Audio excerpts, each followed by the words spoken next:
Hello everyone, good morning. কেমন আছো সবাই? আশা করছি সবাই খুব ভালো আছো। আমরাও বেশ ভালো আছি। পিউস লাইফস্টাইলে তোমাদের সবাইকে আরও একবার ওয়েলকাম আমার নতুন ভিডিওতে। আজ হচ্ছে মঙ্গলবার, আর প্রতিদিন সকালের মতো আজকে সকালের শুরুটাও কিন্তু কিচেন থেকে শুরু হলো। তো সকালে কি আর বানাবো, পরশুদিন যে ব্রেডের প্যাকেটটা নিয়ে এসেছিলাম সেটাই কিন্তু এখানে একজনকে জ্যাম লাগিয়ে দেবো আর ধৃতাংশুকে ঘিয়ে ভেজে দেবো। তো ওর বাবারটা জ্যাম লাগিয়ে দেবো, তাও এখানে একটু হালকা করে ঘিয়ে ভেজে দিচ্ছি।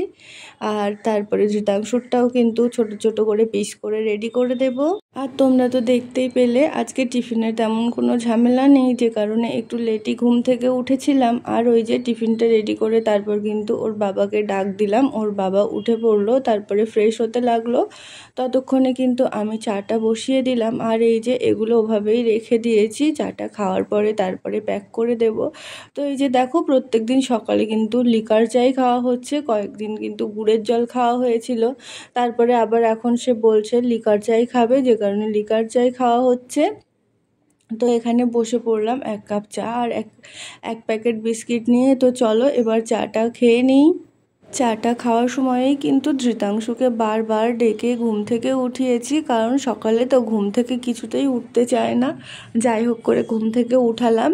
আর এই যে দেখো, ধৃতাংশুর টিফিনটাতে রেডি করে দিয়েছি। এখানে ওই ব্রেডগুলো ছোট ছোট পিস করে ভেজে দিয়েছি, সেই সঙ্গে কিছু ঝুরি ভাজা নামকিন এখানে দিয়ে দিলাম। এরপর ধৃতাংশুর বাবা তো আগেই চলে গেছে ডিউটিতে, ছেলেকেও কিন্তু স্কুলে ছেড়ে আসলাম। তারপরে আমি ঘরে এসে আমার জন্য এই যে দুটো ব্রেড একটু গরম করে নিয়েছি, সেই সঙ্গে এক গ্লাস দুধ গরম করে নিলাম। এবার একটু শান্তি মতো ব্রেকফাস্টও সেরে নেব। আর ছেলেকে স্কুলে ছেড়ে আসার পর কিন্তু ওই ভিডিওটা পোস্ট করার ছিল, আর ঘরে তো নেটওয়ার্কের খুবই প্রবলেম হয়, ছাদে গিয়ে কিন্তু পোস্ট করে এসেছিলাম। এসে ঘরে এসে জামা কাপড়গুলো যেগুলো ধোয়ার ছিল সেগুলো সার্ফের জলে ভিজিয়ে কোনো কিছু কাজ করতেই মন চাইছিল না, তাই অনেকটাক্ষণ শুয়েছিলাম। অনেকক্ষণ বলতে অনেকক্ষণ, ধরো সেই 9টা থেকে 12টা 10 বাকি, মানে 12টা বাজতে 10 মিনিট বাকি, ততক্ষণ পর্যন্ত খালি শুয়েই ছিলাম চুপচাপ, কোনো কাজে মন চাইছিল না। তারপর কিন্তু ছেলেকে স্কুল থেকে নিয়ে আসার পরেই আমি সমস্ত কাজবাজ করেছি।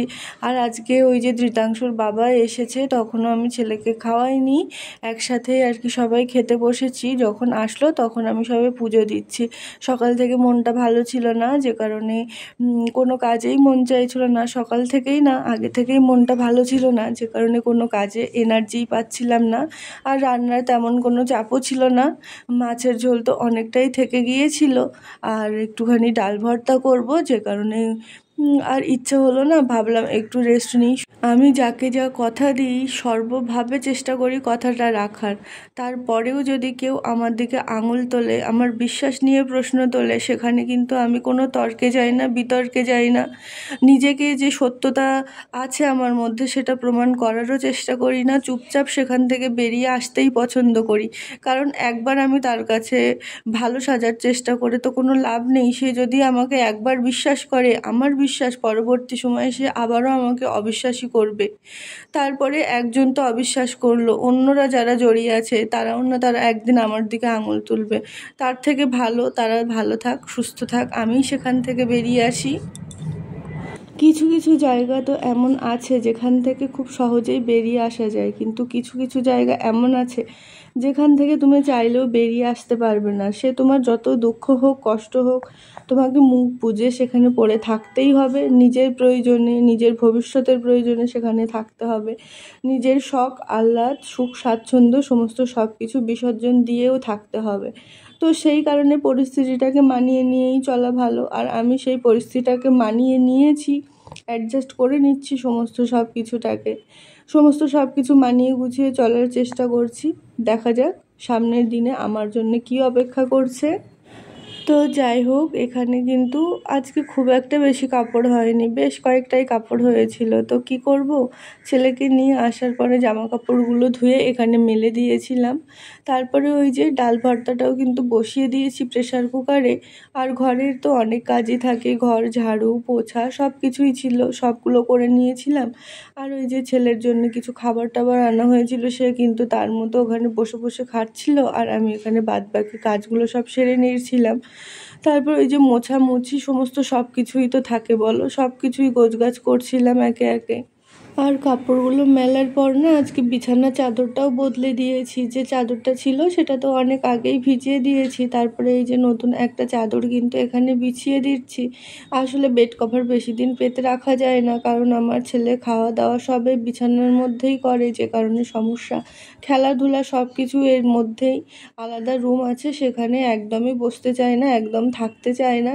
আর এখানে আমাদের 2 BHK, কিন্তু কি বলতো, এই একটা রুমই আমরা বেশি ইউজ করি, আর একটা রুম তো ওভাবে পড়েই থাকে। ওই ছেলের কিছু খেলনাপত্র আছে সেখানে, আর যেগুলো এক্সট্রা জিনিসপত্র আমাদের প্রয়োজন হয় না সেই সব জিনিসপত্রগুলোই সেই রুমটাতে রাখা আছে।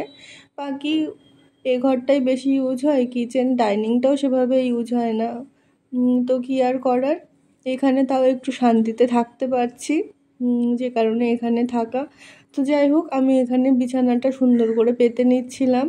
আর ওই যে তোমরা কিন্তু দেখতেই পেলে সারা বেডে কিন্তু পেনের দাগ দিয়ে আমার ছেলে এত এত হিজিবিজি এঁকেছে, কিছু করার নেই। আর ওই যে অল্প একটুখানি দেখিয়েছিলাম, তারপর আমি যখন স্নানে গিয়েছিলাম আমার ছেলে পেন নিয়ে যতটুকু বাকি ছিল পুরো বিছানাটাতেই সে লেখালেখি করেছে। তো ওই যে বিছানা পাতার পরে কিন্তু আমি এখানে বালিশের কভারগুলো লাগিয়ে সুন্দর করে সাজিয়ে গুছিয়ে রাখছিলাম। যে তোমার খুবই কাছের, খুবই নিজের, সেই যদি তোমাকে কোনো রেসপেক্ট না দেয়, তাহলে তোমার চারপাশে যে মানুষ আছে তারা কিন্তু কখনোই তোমাকে রেসপেক্ট দেবে না। তারা অবশ্যই ভেবে নেবে যে না, ওর তো কোনো সাপোর্ট নেই, ওর মাথার উপরে তো কেউ নেই, তাহলে ওর যে কাছের লোক সেও তো ওকে পাত্তা দেয় না, তাহলে আমরা কেন তাকে শুধু শুধু পাত্তা দিতে যাব? তাহলে সেখানে তুমি কতটা অসহায় একবার নিজেকে সেই জায়গাতে বসিয়ে দেখো, তবেই বুঝতে পারবে। যেখানে তোমার কোনো দোষ থাকে না, অন্যায় থাকে না, তারপরেও তোমাকে সেখানে মাথা নিচু করতে হয়, সেই রকম পরিস্থিতিতে তো বেঁচে থাকার থেকে মরে যাওয়া মনে হয় আমার কাছে অনেক ভালো।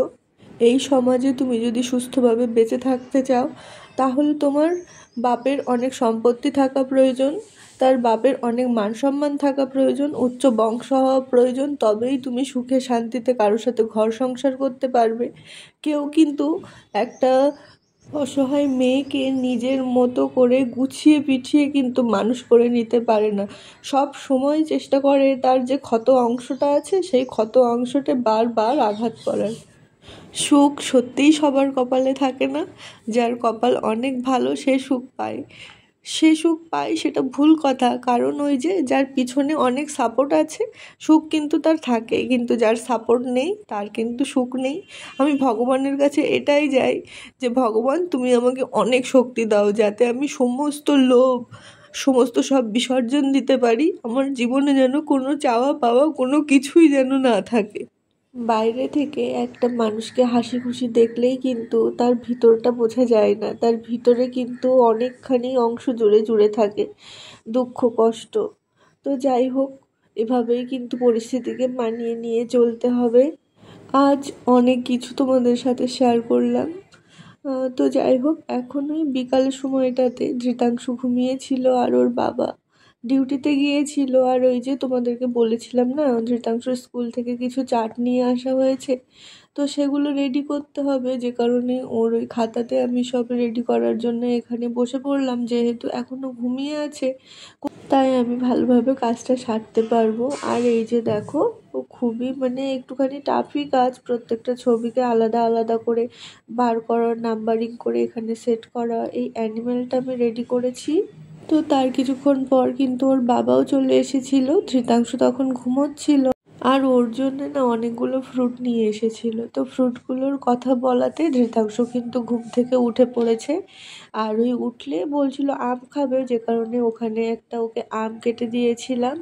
আর ওই যে দেখো, আজকে কিন্তু বাজার থেকে একটা ভোলা মাছ নিয়ে আসা হয়েছে, আর তার সঙ্গে কিন্তু কিছু সবজি বাজারও করে আনা হয়েছে। এই যে দেখো, কিছুটা পুঁই শাক দেখলে তো ভীষণই ভালো লাগে, আর আমার ভীষণ পছন্দের একটা খাবার পুঁই শাক। মানে পুঁই শাক দেখলে আমি একেবারে চোখ ফেরাতে পারি না, কিন্তু মোটা ডাঁটা আমার একদমই ভালো লাগে না, কচি কচিগুলোই ভালো লাগে, যে কারণে এখানে পুঁই শাক আনা হয়েছে। আর আম তো আনা হয়েছিল, আর সেই সঙ্গে কিছু ঢ্যাঁড়স আনা হয়েছে। আর এই যে কলা নিয়ে এসেছে ওর বাবা, তাছাড়াও কিন্তু কিছু গ্রসারির জিনিসপত্র ছিল। আর হ্যাঁ, তোমাদেরকে বলতে ভুলে গেলাম, এই যে দেখো এই তরমুজটাও কিন্তু নিয়ে আসা হয়েছে। এবার গ্রসারি জিনিসটা দেখিয়ে দিই। গ্রসারির মধ্যে এই যে চাল নিয়ে আসা হয়েছে, তারপরে এই যে কিছু ট্যান্স নিয়ে আসা হয়েছে, ডাল নিয়ে আসা হয়েছে, আর ওই মাছেস আনা হয়েছে। চিনিটা আনার দরকার ছিল বলেছিলাম, কিন্তু ওর বাবা আনতে ভুলে গেছে।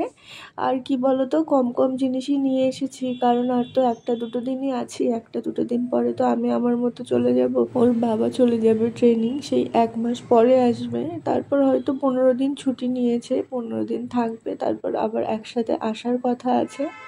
তো যাই হোক, এইভাবে কিন্তু দিনটা কাটলো। রাতে ওই পুঁইশাক আলু দিয়েই কিন্তু ভোলা মাছটা রান্না করেছিলাম। বেশ ভালো ছিল জানো, মাছটা তাজা ছিল। তো আমি ভাবছিলাম পুঁইশাকের সাথে কেমন খেতে লাগে, কিন্তু বেশ ভালোই লেগেছিল, মাছটা ফ্রেশ ছিল বলে। তো যাই হোক, সারাদিন কিন্তু এভাবেই কাটলো আমাদের। তো আজকের ভিডিওটা এখানেই শেষ করছি।